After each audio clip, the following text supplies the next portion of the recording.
En esta preciosa hora quiero hablarles un tema hermosísimo que ha sido de controversia para pastores, evangelistas, maestros, rabinos, etcétera, y ha despertado muchísima polémica a nivel nacional, internacional y en todo el planeta Tierra, como es el tema del diezmo.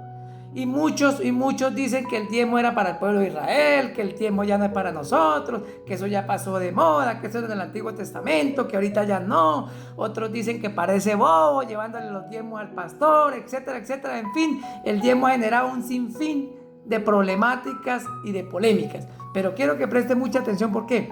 Porque vamos a aprender dónde aparece por primera vez la palabra diezmo en la Biblia y qué significa.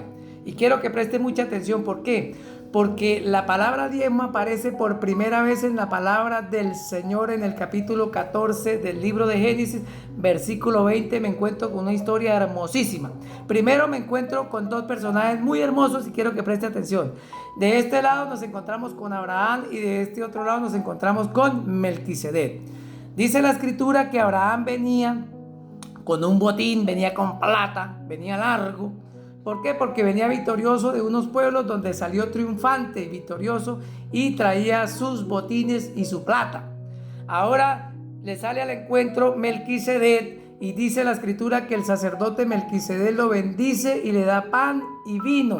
Y luego Abraham le da de todo lo que tiene, los diezmos, a Melquisedec. Pero aquí hay algo que de verdad me voló la cabeza. ¿Quién le dijo a Abraham que tenía que diezmar? ¿Quién le dijo? Nadie.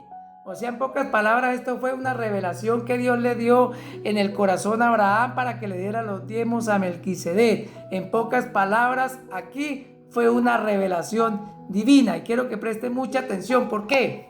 Porque según los estudiosos, óigame bien, según los estudiosos, los teólogos, se considera que, preste atención, que Melquisedec no tiene genealogía, es decir, que no tiene principio ni fin, y consideran que era el mismo Señor Jesucristo que se le presentó a Abraham. En pocas palabras, aquí Abraham le entrega todos los diezmos al Señor Jesucristo. Qué hermosísima palabra, pero quiero que preste mucha atención, porque aquí hay una línea de tiempo donde nos va a desglosar y nos va a dar una mejor luz de la palabra diezmo.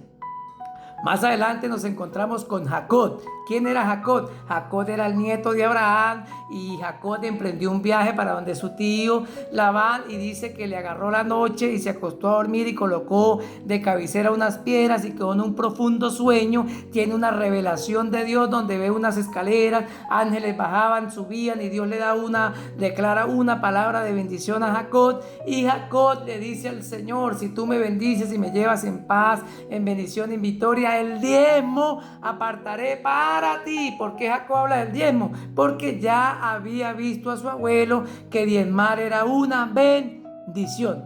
¿Y por qué les hablo de Jacob? Porque Jacob años más adelante se convierte en lo que es hoy la nación de Israel. Jacob ya deja de ser un hombre y se convierte en una nación, en un pueblo.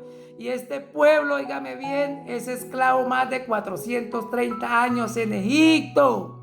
Y Dios levanta un libertador, a Moisés, y lo lleva a Egipto para sacar con mano poderosa de la esclavitud a Israel y lo introduce al desierto. Y más adelante, quiero que preste atención, nos encontramos en el monte Sinaí, y aquí en el monte Sinaí Dios le da las tablas de la ley a Moisés, y aquí aparece, y quiero que abra bien los ojos, porque aquí aparece por segunda vez la palabra diezmo. Pero aquí el diezmo aparece como el diezmo judicial, el diezmo del sacerdocio levita, que es judicial, que la gente tenía que diezmar sí o sí.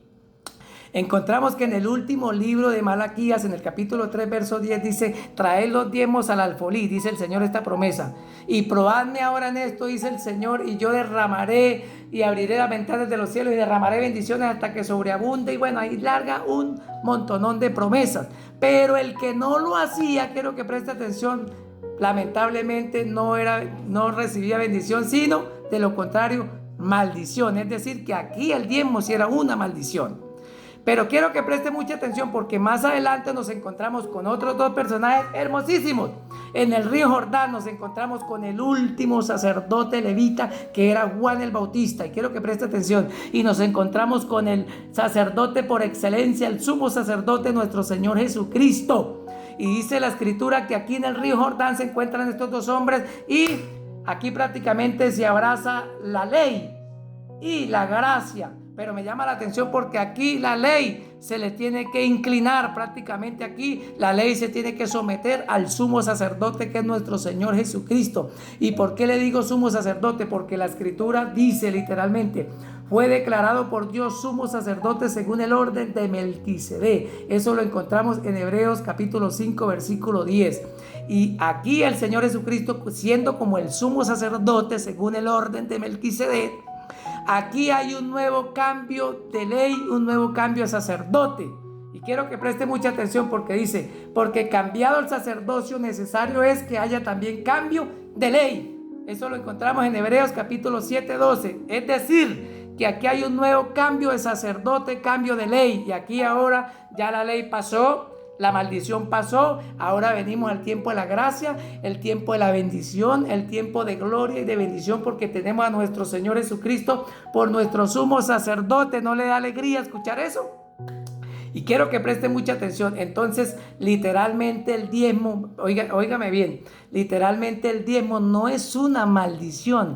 El diezmo no es una obligación. El diezmo no es que si usted no diezma se lo va a cargar el coco, se lo va a cargar la... No. El diezmo es primero que todo es una revelación divina.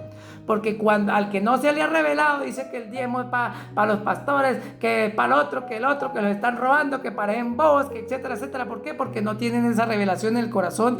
Y cuando nos es revelado que el diezmo es una bendición, lo podemos dar, óigame bien, no por carga ni porque nos imponen, sino porque nos nace lo más profundo del corazón. Nótese que a Abraham nadie le impuso una pistola en la cabeza, Abraham sacó de lo más profundo del corazón y dio los diezmos y fue uno de los hombres más ricos. ¿Por qué? Porque aquí adquirió la bendición. Ahora quiero que preste atención.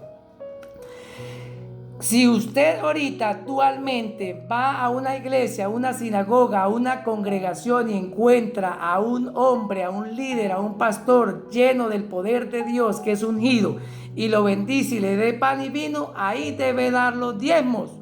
Porque el diezmo no es una carga, el diezmo es una bendición. Y quiero que preste mucha atención, porque dice el Evangelio de Juan que nosotros somos hijos de Abraham. Y si somos hijos de Abraham, las obras de Abraham debemos hacer. ¿Y qué hizo Abraham?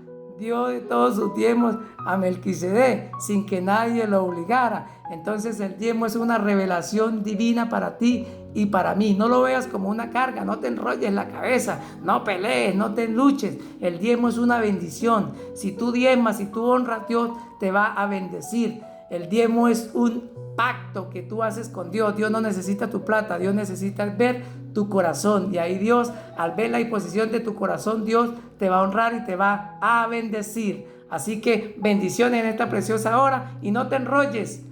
De los diezmos con alegría, con amor y con bendición, y Dios te va a bendecir. Éxito total.